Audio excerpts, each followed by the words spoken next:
इस पर इंद्राणी ने कहा, यदि तुम विधि पूर्वक अगली करवा चौथ का व्रत करो तो तुम्हारे अति पुनः जीवित हो जाएंगे।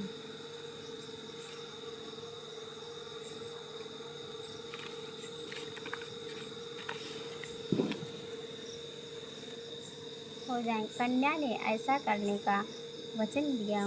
उसका पति स्वयं स्वस्थ हो गया। इस पर उस कन्या ने वर्ष भर प्रत्येक चतुर्थी का व्रत किया और अनंत अखंड सुहाग प्राप्त किया। श्री कृष्ण ने कहा, हे द्रौपदी, यदि तुम इस व्रत को करोगी तो तुम्हारे सभी कष्ट संकट टल जाएंगे। इस प्रकार द्रौपदी ने यह व्रत किया और पांडव द्रौपदी क्षेत्रों से विजयी हुए। इस प्रकार सौभाग्य, पुत्र पौत्रादि और धन्य धान की इच्छुक स्त्रियों को यह व्रत की विधि पूर्वक करना चाहिए। इस व्रत में भगवान शंकर की आरती की जाती है। एक ब्राह्मण परिवार में 7 बहुएं थीं। 6 बहुओं के मायके वाले बहुत अमीर थे। इसी कारण वह ससुराल में उनका बड़ा मान था, परंतु छोटी के मायके कोई न था। घर का सारा काम काज करती थी, उसकी सेवा करती। कोई उससे प्यार नहीं करता था। सभी दुत्कारते रहते थे। तीज त्योहारों पर भी जब उसके मायके से कोई न आता तो वह बहुत दुखी होती थी। हर वर्ष की तरह इस वर्ष भी करवा चौथ का व्रत आया। अन्य बहुओं के मायके से उसके छोटे भाई करवा लेकर आए। अब छोटी के मायके से यदि कोई होता तो करवा भी लाता।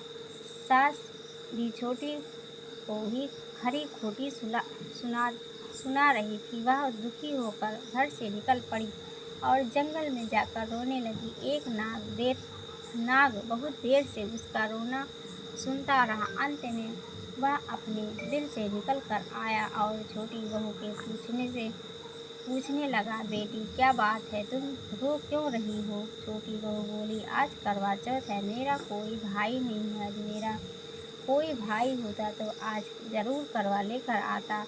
नाग को छोटी बहू पर दया आई। नाग ने कहा, बेटी तुम घर चलो, मैं अभी करवा लेकर आता हूँ। थोड़ी देर बाद नाग ससुराल पहुँचा। ससुराल वाले इतना सामान देकर चकित रह गए कि सास भी प्रसन्न हो गई। सास ने प्रसन्न मन से छोटी बहू को नाग देवता के साथ भेज दिया।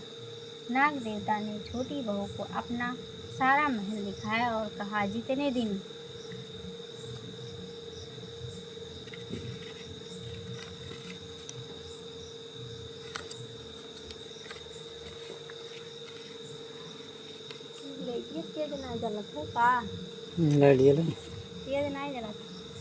जितने दिन चाहो आराम से रहो, मन चाहा खाओ, मन चाहा पर एक बात याद रखना, सामने रखी नाद कभी मत खोलना। छोटी बहू सारा समय महल में आराम से काटती, पर नाद के बारे में उसे चिंता बढ़ती जाती।